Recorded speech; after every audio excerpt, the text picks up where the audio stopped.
Hello, friends. I am back. It's been 3 days. I had to take a little hiatus. Today is Tuesday, April 6th, 2021. On Saturday, I had to watch the semifinals, the Final Four, right? I had to watch those games, which were interesting to say the least. I thought Houston would show a little better against Baylor. And, of course, Baylor shot lights out, which is what they did last night against Gonzaga. And when that game between UCLA and the Zags was way too good to be true for the most part because it was action packed. Lead changes constantly back and forth. Clutch shooting by Juzang, Timmy, and crew were Suggs, of course, with the game winner off the glass. It probably couldn't have been scripted much better than that for a Final Four game. I was a little shocked that UCLA took him the distance, although with Juzang shooting, it really being on fire this entire tournament, there was no doubt that he could carry them like he has. I thought in overtime against the Zags, if he would have gotten more touches and had an opportunity to shoot a few more attempts in overtime, they might have actually pulled it off. Perhaps, who knows, but at the end of the day, in these games, since it's a one and done scenario, it's really honestly the teams that are playing their best, and sometimes their best just means making shots, because there's a ton of games, as I've been privy to, unfortunately, as far as Wisconsin Badger basketball is concerned, where shooting has been a major Achilles heel for us. And it's evident in most games where you see one team completely dominate, like let's say the Badgers did against North Carolina in the first round of the tournament, where they beat them by 20 something or 30. And then come into the game against Baylor, can't make a basket, lose by 13, even if they should have and could have won that game as well. But that's what happens. And that's exactly what happened to Loyola Chicago in the Sweet 16. And basically that's kind of what happened to the Zags in the championship game. Not that they didn't shoot, well, because they shot over 50 some odd percent overall, but their 3-point shooting was pretty atrocious. I think it was only it was 5 of 17, I believe. So I think that's 31%, 29%, somewhere in that range. I don't know what that is off the top of my head. But, and Baylor, is hot as they came out and shot the ball, they also didn't make that many threes. I mean, they were only 10 of 23, which, anytime you make double-digit threes, it's pretty solid. But it wasn't crazy. It wasn't like 15 or more, which usually is a catalyst to why you'd beat a team so handily. So, I mean, you have to give it to Baylor for their tenacity defensively. Davion Mitchell is an amazing athlete. He is their best player, even though Butler gets all the cred. And essentially, he's just way too fast, too quick for most guards in college basketball. Even Suggs had issues. I mean, they had too many unnecessary turnovers I look at, because there was no reason for them to be forcing some of the spots that they were forcing with the dribble, especially against Davion Mitchell with his ability to stay in front of you and beat you to the spot, and his hands and everything else. I mean, you should not be attacking him one-on-one. That's just a huge mistake. And that's what the Zags did too often, or they were too close to him in some regard. I think that was part of the Timmy's problems with all his turnovers. Anyway, they just had a lot of almost unforced turnovers. But they were forced because the defense was tenacious and getting after them left and right. So bottom line is Baylor deserved that title based on how they played, although I was rooting a little bit for the Zags just simply because they were undefeated, and I wanted to see an undefeated team finally win a championship since the 76 Indiana Hoosiers. Unfortunately, they didn't. And in some regards, it's okay, because I don't necessarily think the Zags were the best undefeated team in the last 41 years or whatever, 45 years. To have made it to the championship game undefeated. And, I think UNLV in 1991 was by far way superior. And I still think they were the greatest team not to win a championship undefeated. And they definitely, again, if you go back and you'd watch that game, the reason you would see that they lost that game was simply due to the fact that they could not make a basket that game. Anderson, Hunt, and Anthony were not hitting, especially Hunt. Hunt was out of whack. He was not hitting anything. And it's crazy, but I still remember that game like it was yesterday.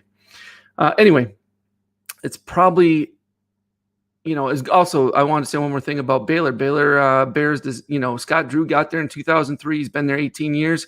He was 32 when he got there. He's 50 now. He's rebuilt that program. It's amazing the success that he's I mean, it's amazing that Baylor stuck with them this long, considering that it's taking this long for them to rebuild to a point where they were really contenders. I mean, they've been contenders for a few years, of course, but it's unusual for schools to really stick with coaches that long unless they're winning at a high level consistently. So that's pretty remarkable. And then for them not to be in the Final Four since 48 and the championship since 50, I mean, they were just as deserving to win, and it was cool that they did, because really at the end of the day, two teams that had a chance to win their first championship, you've got to be excited about either one of those teams, unless you just are a diehard for one of the two, right? So it's a win-win all around, because it wasn't just another championship for another blue blood school overall. So anyway, got my Legends Ultimate machine, our home arcade machine, yesterday, and it came broken. So somehow in transit, I guess maybe because it was delivered by a company called AIT. I don't know who they are, but they're obviously in the business of transporting large quantities that Sam's Club has delivered. And so probably what happened was the system itself was probably stacked on, something was probably stacked on top of it, and it kind of crushed it down, because the back of the top piece of the unit, which has the monitor and stuff, that was all busted in, and all the interior support boards, there was two of them, they were cracked almost in half. I mean, they were cracked in half, but they were still together, but they were definitely broken. And I called Sam's Club support today, and they are shipping me a brand new one, and I am supposed to take the one I have now that it's all put together, even though it was broken. I wanted to see if we could get it operational anyway. Take it apart, put it back in the box, which will be hellacious, because those boxes are super tight and everything's packed super well. And if you don't pack it exactly the way that you got it, it's really, really difficult in order to get it back in. I'm sure it's going to be a real pain in the ass. I'm not sure how I'm going to do it. And I don't want to spend a lot of time, but then again, I guess it doesn't really matter because it's broken. So if it got more broken, it isn't going to make any difference. The new one, based on the other shipping one, the other one came in fact, it came a day late based on what they quoted me. If you remember from the last vlog, I said that it was supposed to be here on Friday the 2nd. Then they quoted me the 8th or 9th. So I felt it was going to come this Friday. Then all of a sudden I got a call on Monday, and they said it was going to be delivered yesterday. And I was happily surprised, which is exactly what Sam's Club should have quoted, longer than what it actually took to get it. So that I could have been really happy with Sam's Club instead of pissed off at Sam's Club for a minute. Nonetheless, if the timing holds true, the new one that I'm getting replaced should be here on Friday. And hopefully it doesn't come broken. We'll see. Also, because of the hassle, really, Sam's Club should give me a discounted price due to the BS that I have to deal with, right? I mean, why should I be sitting here waiting for a new one even longer? Why should I have to put in labor putting it together, taking it apart, putting it back in the box, having FedEx or whoever's going to come pick it up and ship it back to me even if I'm not paying for it? I mean, all kinds of things. I would have. In a way, Sam's Club, is a big enough corporation. Everything else, they should just take hits on that stuff, and they should just say, "Okay, it's broken. Just send us proof," which means photos or video of it broken, and we'll send you a new one, as long as it's within the first 24 hours of receiving it or something along those lines. Because again, what's good is it for me to send it back? They're not going to refurb it anyway. They may send it back to At Games, maybe, and then maybe they'll fix it and repackage it, resell it. I don't know. I don't know what they do with it. If it ends up in a dumpster somewhere or some Sam Club's employee's home, I might as well just have kept it. Why even send it back, right? So there's that. Excited to get it and see it. Again, I briefly got to go over to my buddy's house and play it on Sunday night, and it was like throwback city, man. It was like I spent 2.5 hours with him scrolling through all the 1,653 games, which was awesome. Flashback city, and it was cool seeing some of the titles and remembering some of the titles I used to play when I was a little boy playing at the bowling alley when my mom and dad used to go bowling on Sunday nights, and they'd take me along and have nothing else to do. They'd give me, $10 or $20, and I'd go down to the arcade in the basement and play games like Kung Fu Unleashed or Unleashed Kung Fu, whatever it was. I'd play, Double Dragon. I'd play Rastan. I can't remember how you pronounce it. All these old school Bad Dudes, whatever it was. And Yeah. And then after about 5 minutes, I'd lose all those quarters and be upstairs asking and begging mom and dad for another $10 or $20. It got expensive. So they left me home and got a babysitter because they found it was actually more affordable to do that. Yeah. And then that got me started in the video game era, right? Because, cool video games are awesome.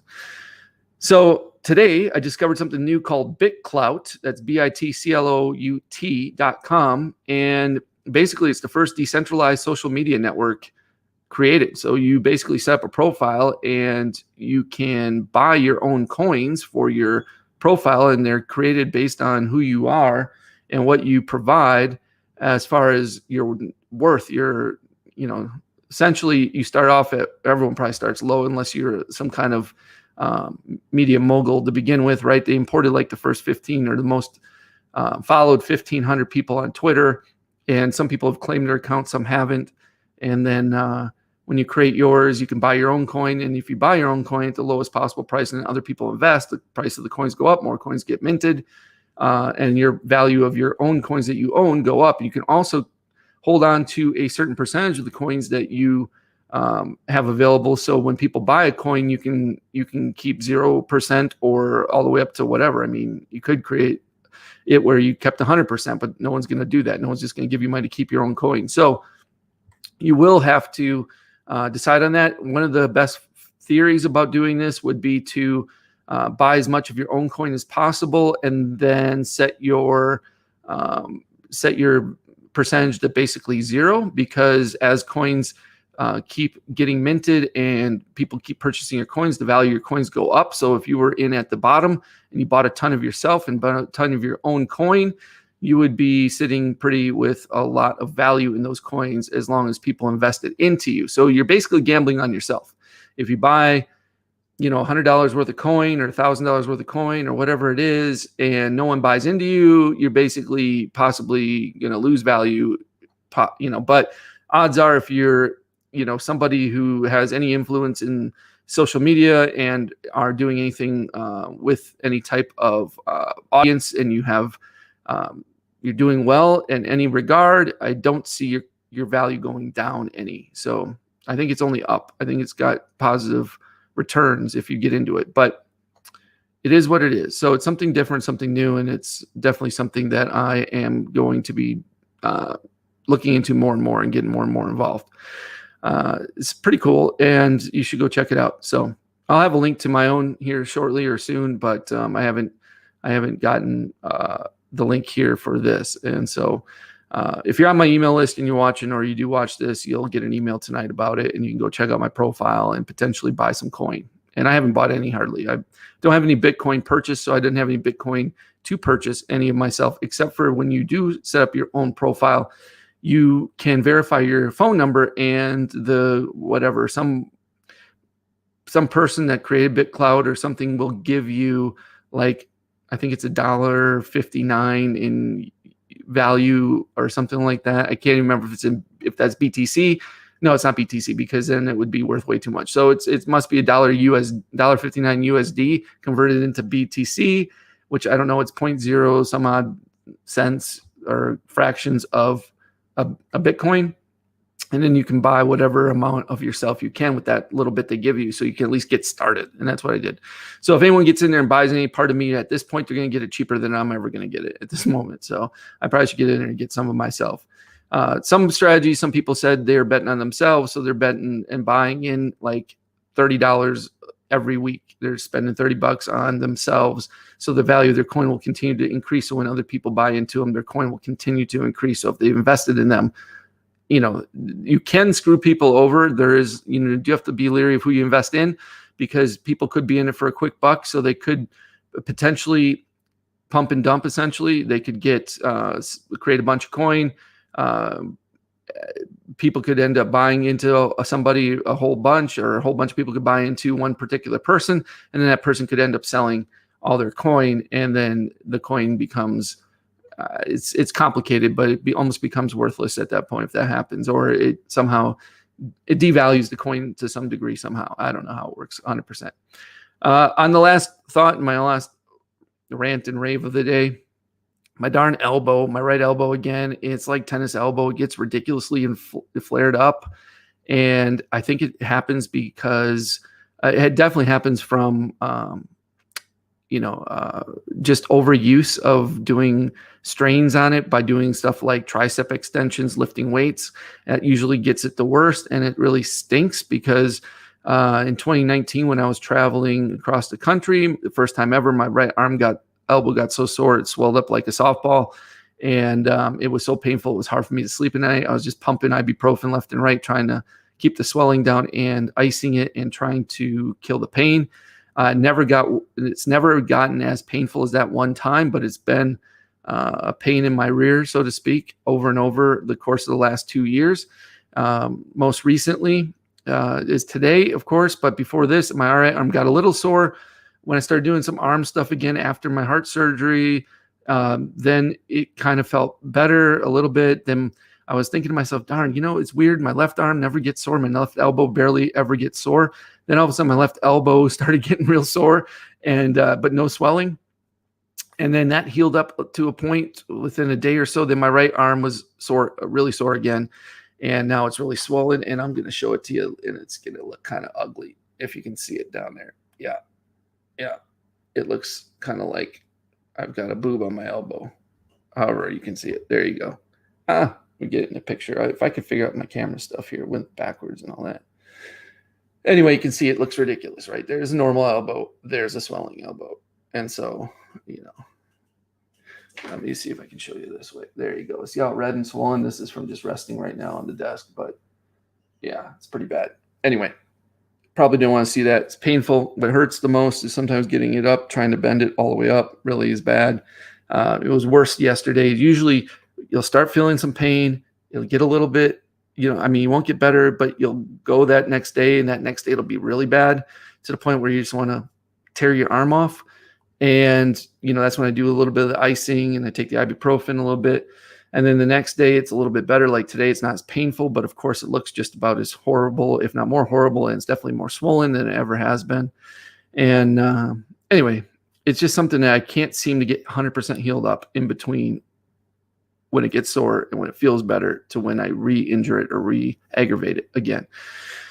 Anyway, it's enough of that ranting Raymond's BS. I know no one wants to hear probably about my ailments, but it's, I guess it's coming with age, right? The older I get, the more stupid things pop up.